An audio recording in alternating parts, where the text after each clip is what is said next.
Bonjour tout le monde, bienvenue dans une nouvelle vidéo sur ma chaîne. Aujourd'hui, je vous présente mon dernier coup de cœur, soit L'espèce fabulatrice de Nancy Houston, qui se présente sous forme d'essai. Alors moi ici, je l'ai aux éditions Leméac Babel, mais j'ai regardé et en France, l'édition sur laquelle serait publié l'essai est non pas Leméac encore, Actes Sud. Et puis en Suisse, c'est Servidis.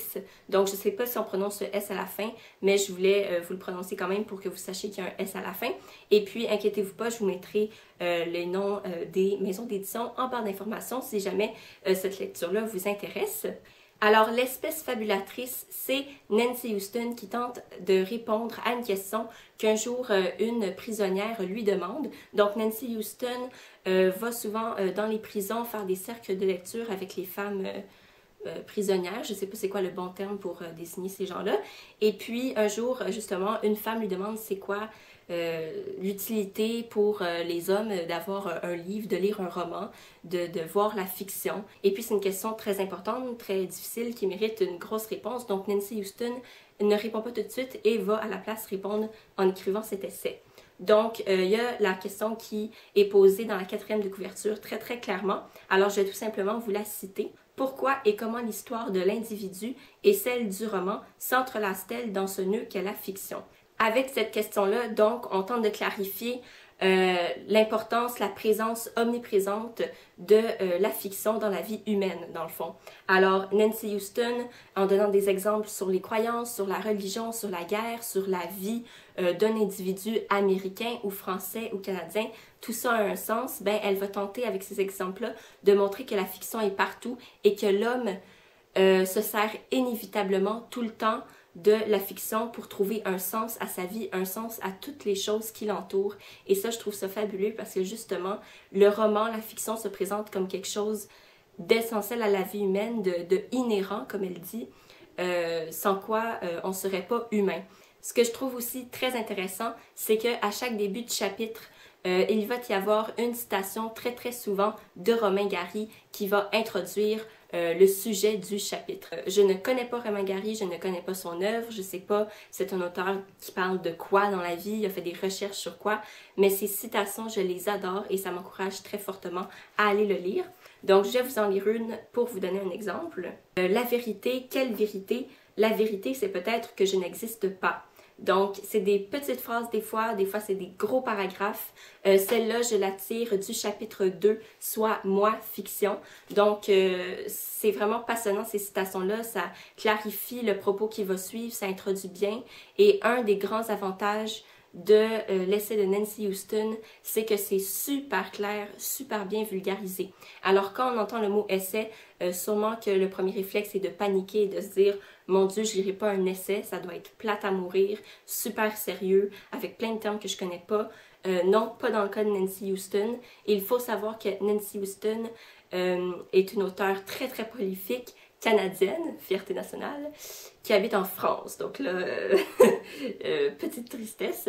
Mais bref, Nancy Houston a écrit des pièces de théâtre, des essais, des romans, tout ce que vous voulez. Et elle a beaucoup de clarté dans ce qu'elle dit. Donc c'est toujours très clair.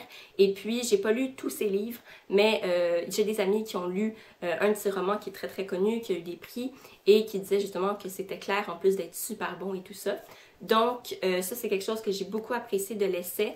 Une autre chose qui participe à la clarté de l'essai, c'est la mise en page. Donc, par exemple, les mots, les caractères sont d'abord très très gros et ensuite, tout est divisé en petits paragraphes. Donc, ça facilite les arrêts de lecture, par exemple, pour reprendre le souffle. Si on veut arrêter parce qu'on est fatigué, on n'est pas obligé de finir la page parce que le paragraphe est super gros.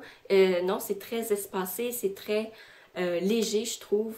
Et puis, moi, je trouve que ça encourage à poursuivre la lecture et à faciliter la lecture et la compréhension aussi, parce que je pense que si tout était dans le même paragraphe, on se perdrait dans l'analyse et l'explication de Nancy Houston. Alors ça, j'ai beaucoup apprécié.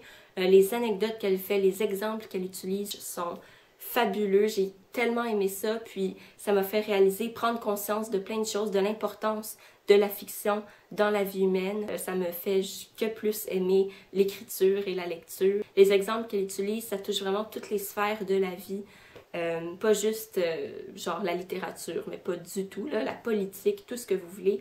Donc c'est aussi divertissant, appréciable que sérieux, pertinent. C'est sûr que tout est pertinent, mais voilà. Et puis elle n'a pas toutes sorti ces explications-là de sa tête et de son imagination et de son point de vue à elle. Donc ça, c'est super parce que ça rend le livre encore plus, on lui donne plus de crédibilité.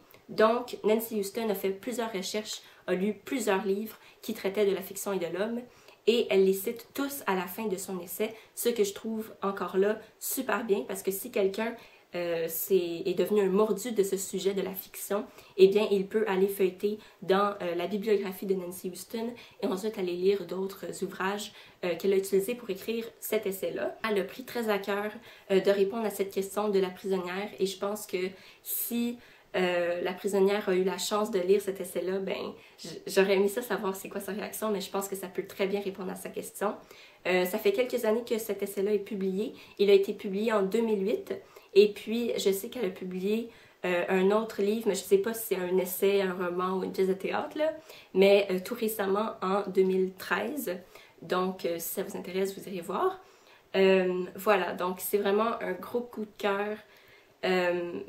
Mon Dieu, c'est l'essai le plus cool que j'ai jamais lu, parce que autant c'est en lien avec la littérature que c'est en lien avec la vie, genre le grand V, là. Autant, je veux dire, avec tout, puis c'est des références internationales, on s'en va aux États-Unis, en France, en Italie, au Canada, c'est très très très chouette comme essai, je sais pas, j'ai pas d'autres mots pour vous le vanter dans le fond. Si vous avez déjà lu ça ou que la forme de l'essai ne vous intéresse pas, je vous conseille d'aller lire un de ses romans qui s'appelle L'empreinte de l'ange. Alors L'empreinte de l'ange a fait l'objet d'un prix, c'est super bon il paraît, donc moi je vais aller le lire bientôt, je pense que j'allais me le procurer à la bibliothèque.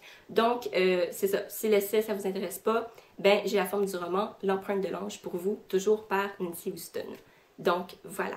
Alors c'était tout pour la vidéo d'aujourd'hui, j'espère que ça vous aura donné envie d'aller jeter un coup d'œil à l'œuvre de Nancy Houston. Et puis d'ici la prochaine vidéo qui va être une vidéo de fin d'année, eh bien je vous souhaite de passer un bon nouvel an si on ne se revoit pas d'ici le 1er janvier 2015. Alors voilà et bonne journée.